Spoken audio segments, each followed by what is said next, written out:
On aura tout entendu, reste bien jusqu'à la fin de la vidéo, écoute bien. Ceux qui assassinent... Islamiste ? Oui, bien sûr. Ceux qui assassinent Samuel Paty, c'est qui? C'est des citoyens russes, tchétchènes.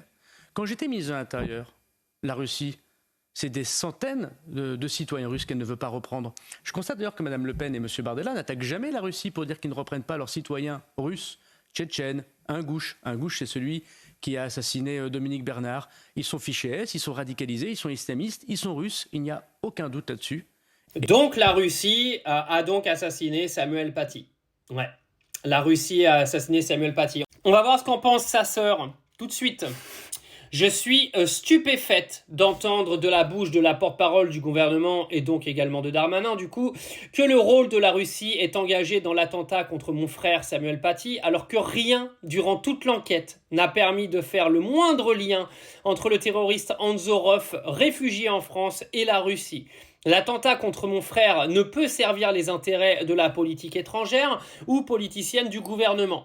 S'il est à déplorer que les États ne reprennent pas le ressortissant, c'est l'État français qui a refusé, sous la pression de militants de gauche, d'expulser la famille du terroriste qui a tué le professeur Dominique Bernard.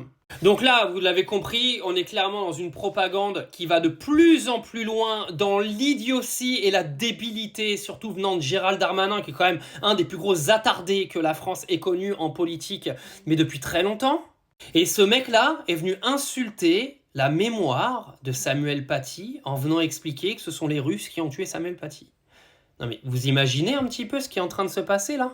J'espère que vous ouvrez les yeux au fur et à mesure du temps. Vous êtes en train d'ouvrir les yeux, qui sont en train de mettre la Russie sur tous les fronts pour démarrer une guerre avant 2027. Vous l'avez compris ça, j'espère.